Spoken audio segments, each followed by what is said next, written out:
इधर देखो बेटा, प्रतिशतता के बाद अब हम आते हैं अपनी एक नए टॉपिक पे। प्रतिशतता अपन ने समझ ली थी अच्छे से। अब एक नया टॉपिक स्टार्ट हो रहा है जिसको हम बोलते हैं मूलरता।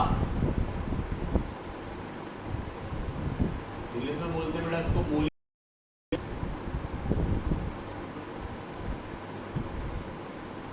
बात अगर हम मूलरता, तो मूलरता के द्वारा भी हम क्या निकालते हैं? विलयन की सांद्रता। सबसे विलयन की सांद्रता, विलयन की सांद्रता को व्यक्त करने की अलग अलग विधियां हैं। अब यहाँ पर अगर अपन बात विलयन की करें तो इसमें भी दो चीज़ें होंगी, विलेय और विलायक। वही तनु विलयन या सांद्र विलयन, सब चीज़ें वही चलेंगी। बाकी ये हम आपको पहले ही याद करा चुके। अगर हमने लिखा ए तो विलायक है बी, तो विलेय है ए बी, विलयन बी, आयतन डब्ल्यू, आर। क्लियर? और लेकिन अगर हमने एक चीज़ और जोड़ दी इसके लिए स्पेशल, वो दो चीज़ें हमने जोड़ दी। अगर एम आ गया तो अणुभार, और अगर एन आ गया तो मोल। मोल मोल अणुभार, अणुभार और मोलों की संख्या। एन है और एम है आपका अणुभार। अब अगर हम बात करें, ऊपर से लिखना स्टार्ट कर रहे हैं इसको, अगर हम बात करें एन ए, तो आप कह दो कि सर एन ए तो सर विलायक की मोलों की संख्या होगी, और एन बी विलेय की मोलों की संख्या होगी। एम ए होगा आपका विलायक का, सर ये विलेय का अणुभार जोड़ गई इसमें। क्लियर? इसके बाद अगर हम बात करें वी आयतन, तो वो तो तुम्हें पता है वी आयतन होगा सर, विलयन का आयतन है, पढ़ चुके हम पहले भी, विलयन का आयतन, ये सर विलयन का आयतन। क्लियर? अब हम बात करते हैं इसके सूत्र की सबसे पहले, तब सवाल स्टार्ट करेंगे। सूत्र कैसे? तो मूलरता को दर्शाते कैसे हैं? तो कैपिटल एम से दर्शाते हैं सर मूलरता को। तो जो आपका कैपिटल एम होता है ना सर, वो कैपिटल एम बराबर होता है किसके बेटा? तो आप कह दोगे सर कैपिटल एम बराबर होता है विलेय के मूलों की संख्या बटे, सही लगा ना, विलेय के मूल, डी फॉर विलेय, एन फॉर मूल, विलेय के मूलों की संख्या। देखो विलयन मूलों की संख्या, किसके मूलों की संख्या? विलेय। तो विलेय के मूलों की संख्या बटे विलयन का आयतन, वो भी काय में? लीटर में। काय में? 1 लीटर। 1 लीटर विलयन में उपस्थित विलेय के मूलों की संख्या। कितने लीटर में? परिभाषा क्या बनेगी बेटा? 1 लीटर विलयन में उपस्थित विलेय के मूलों की संख्या को क्या कहते हैं? मूलरता। क्या कहते हैं? आ गया समझ में? क्या पढ़ेंगे इसको? 1 लीटर क्या? 1 लीटर विलेय, हाँ, 1 लीटर विलयन में उपस्थित विलेय के मूलों की संख्या को हम क्या कहते हैं बेटा? मूलरता। क्लियर? अब यहाँ देखो, अब अगर हम बात करें सर एन बी किसके बराबर होता है, तो आप यहाँ याद रखोगे सर एन बी बराबर होता है W B upon M B, मतलब विलेय का भार बटे विलेय का अणुभार। ऐसे ही सर एन ए किसके बराबर होगा? एन ए बराबर होता है डब्ल्यू ए बटे एम ए के, मतलब एन बराबर होता है सर डब्ल्यू अपॉन एम। अब यहाँ ए लगा दोगे तो ए लग जाएगा, बी लगा दोगे तो बी लग जाएगा। क्लियर? और ये क्या है? सब लिखा है आपके पास, ये लिखा सर, देखो ये लिखा एन एम डब्ल्यू सब लिखे। क्लियर? क्या है? तो यहाँ पर अगर अपन बात करें कि इसकी जगह पर सर फॉर्मूला लिख सकते, बिल्कुल ये वाला फॉर्मूला लगा सकते हैं आप, डब्ल्यू बटे एम बी की जगह। तो दूसरा सूत्र क्या बन जाएगा सर? दूसरा सूत्र ये बन जाएगा आपका एम बराबर, कॉमा लगा दिए, कैपिटल एम बराबर डब्ल्यू बी बटे एम बी गुणा 1 बटे बी, ए प्लस बी ना लीटर। क्लियर? आ गया समझ में? अब अगर अपन इसको लीटर से एमएल में कन्वर्ट करना चाह रहे हैं, किसमें बेटा? एमएल में, तो फिर क्या बन जाएगा फॉर्मूला? तो बन जाएगा सर डब्ल्यू बी बटे एम बी गुणा 1000। 1000 का गुणा करना पड़ेगा क्योंकि लीटर से आप मिली लीटर में बदल रहे हैं। तो ये क्या हो जाएगा V A plus B M है। 3 फॉर्मूले हैं इसके। इससे भी आप एम निकाल सकते हो बेटा, इससे भी आप एम निकाल सकते हो और इससे भी एम निकाल सकते हो। तीनों फॉर्मूले मोलरता के, जो लगेगा उसको लगा देंगे। अगर वो डायरेक्ट, अब आप कहोगे कौन सा लगेगा, तो अगर वो डायरेक्ट मोल दे रहा विले की और लीटर में क्या दे रहा विलियन, तो सीधा यही वाला फॉर्मूला लग जाएगा। लेकिन अगर वो आपको विले का भार दे रहा और अणुभार दे रहा और लीटर दे रहा आगे तो ये लगेगा। लेकिन अगर वो ml में दे रहा 200 ml विलियन है, 400 ml विलियन है, तो फॉर्मूला कौन सा लगेगा ml वाला।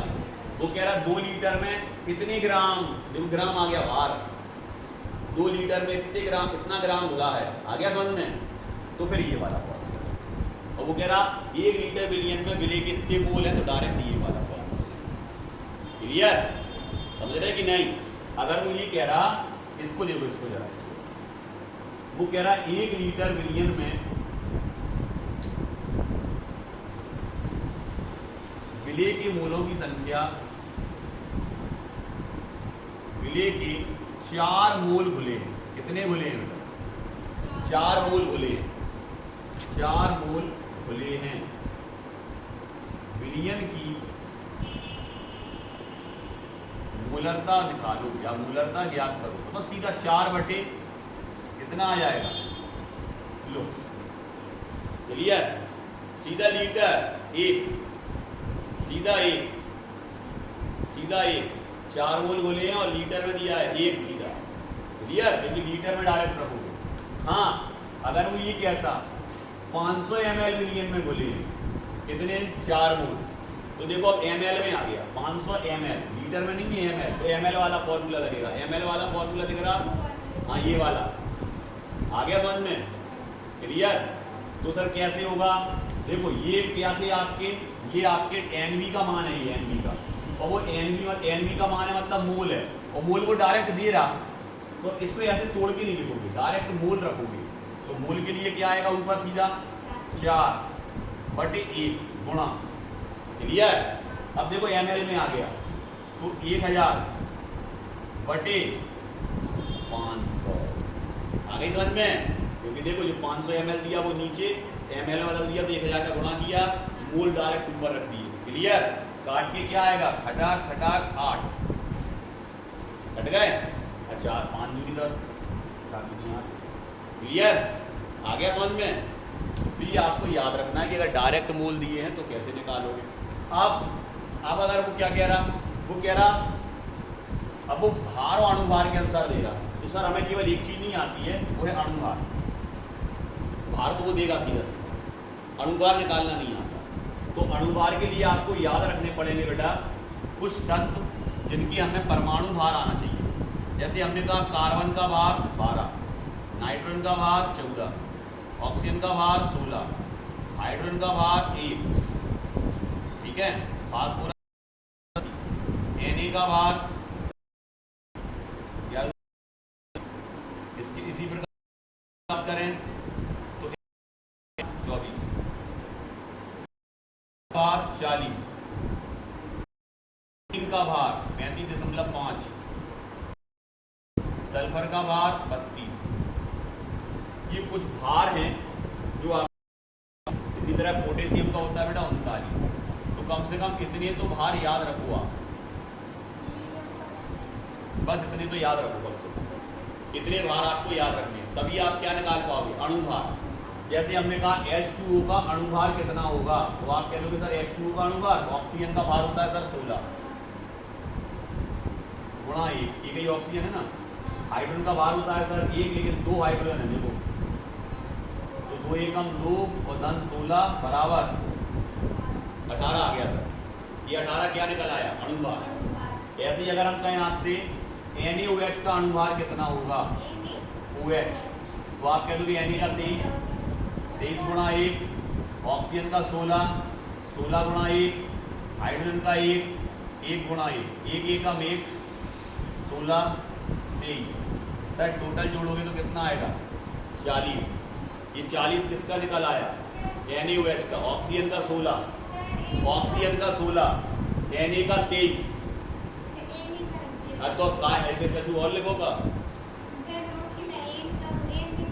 एन का एन ही जब हम कह रहे एन ही और यहाँ भी एन ही एन अकेला होता तो एन ऐसा दिखता है एन अकेला जब उसमें एन ए सोडियम है ये और ये नाइट्रोजन है अकेला क्लियर आगे निकालना तो अणुभार निकालना नहीं आएगा तो मूलरता नहीं आएगी ना मूललता आएगी आगे कुछ भी नहीं आएगा इसलिए अणुभार निकालना आना चाहिए उनको याद कर लो आप क्लियर चलो एक सवाल करते हैं सवाल में वो क्या कह रहा सवाल में वो कह रहा बेटा सवाल में वो क्या कह रहा वो कह रहा 5.85 ग्राम 5.85 ग्राम NaCl किसने बेटा ये 5.85 ग्राम NaCl को कितने ml जल में घोला है 250 ml जल में घोला गया है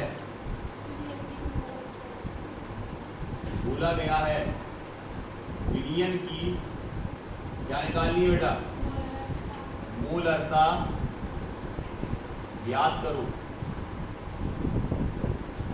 क्लियर विलयन की क्या निकालनी है मूलरता देखो यहाँ ml आ गया ml वाला फॉर्मूला दिख रहा कहीं ये है सर और देखो भार आ गया ग्राम में तो कौन सा यही वाला लगेगा क्योंकि भार भी दिया है और ml भी दिया है तो यहाँ सूत्र क्या लगेगा m बराबर WB बटे MB गुणा 1000 बटे DA प्लस B ml यही वाला फॉर्मूला लगेगा हो जाए स्टार्ट m बराबर ऊपर कितना 5.85 ग्राम इसको निकालना है अभी किसके लिए निकालना है इसके लिए निकालना है तो इसके लिए निकालोगे तो NaCl का यहाँ देखो Na कितना है Na 23 और Cl कितना है बेटा Cl ये है 35.5 अगर ये Cl2 होते जैसे MgCl2 इसमें देखो 2 Cl आ गए तो इसमें 2 का गुणा हो जाता दुगना हो जाते क्लियर अकेला है इसलिए 1 का रखा टोटल जोड़ोगे तो आ जाएगा 58.5 जो रख दिया नीचे 58.5 गुणा ऊपर 1000 नीचे कितना आएगा आपका 250 ml ये देखा क्लियर अब इधर देखो बेटा काट रहा है इसको ये वाला दशमलव हटाओगे 1 2 जीरो बढ़ जाएंगे नीचे और ये वाला दशमलव हटाओगे तो ऊपर जिस संख्याएं हुई बराबर ये कट गई क्लियर दशमलव हट गए इनके m बराबर क्या आ जाएगा काट दो जीरो 1 2 3 4 1 2 3 तीन ही कटे क्या आ जाएगा पहले तो ये देखो यहाँ अपन ने 1 दशमलव हटाया तो कितने जीरो बढ़े थे 2 बढ़ा दिए क्या 1 दशमलव सही बढ़ाया और यहाँ 2 1 2 सही है 1 2 3 जीरो कट जाएंगे 10 बटे 25 काटो इसको 10 बटे 25 को नहीं कट रहा सर 25 का भाग 10 में नहीं जा रहा तो क्या लगाएंगे 0 दशमलव लगाओगे तो क्या बढ़ जाएगा ये 0 25 चौको 100 0.4 ये क्या निकल आई आपकी मूलरता अब कोई क्या मूलरता की इकाई बताओ यूनिट क्या होती इकाई क्या होती किसमें नापते मूलरता को तो ऊपर आप क्या लिखते हो मोल और नीचे क्या लिखते हो मोल बटे लीटर मिलियन का आयतन लीटर में तो अगर ये लीटर ऊपर जाएगा तो इसको आप ऐसे भी लिख सकते और आप इसको ऐसे भी लिख सकते मोल लीटर इनवर्स क्योंकि ऊपर जाएगा तो इसमें घात माइनस आ जाएगा -1 क्लियर तो यहाँ मोल लीटर इनवर्स भी लिख सकते या मोल प्रति लीटर भी लिख सकते ये दोनों इकाई किसकी हैं मूलरता की क्लियर आ गया अच्छे से मूलरता निकालना आ गया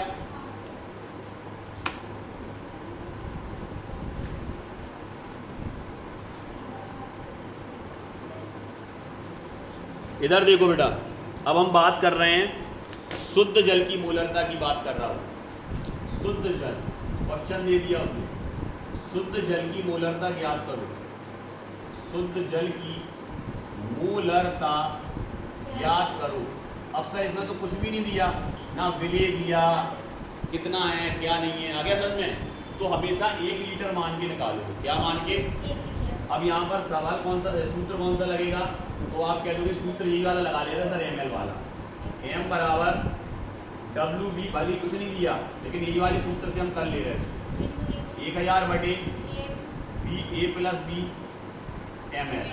इसकी मोलरता निकालने जा रहा है तो एम बराबर भार, ये मान लो कुछ नहीं है, कुछ नहीं है तो भार कितना आएगा 1 किलोग्राम। 1 किलोग्राम, 1 किलोग्राम को ग्राम में बदलोगे तो 1000 बटे में एम बी। एम बी कैसे निकालेंगे बेटा? तो एम बी के लिए क्या करेंगे हम? एम बी के लिए क्या करेंगे? एम बी बराबर किसका एम बी निकालना है? अणुभार किसका निकालना है? जल। जल का फॉर्मूला क्या होता? सब जानते हैं, H2O। हाइड्रोजन का भार 2, ऑक्सीजन का भार 16। हाइड्रोजन का 2 समझ गए कैसे? एक होता है 1 गुणा 2, H2O है ना, हाइड्रोजन का 1 गुणा 2, कितना आ गया टोटल? 18। कहाँ रखोगे? नीचे। गुणा, ऊपर भी 1000 और नीचे भी, क्योंकि दूसरी कोई चीज ही नहीं है, केवल पानी अकेला। कट गया। m बराबर 18 से 90, 18 पंजे 90, 5 5, ये आ जाएगा आंसर। बार कटेगा। क्लियर? आ गया निकालना? चलो जाओ।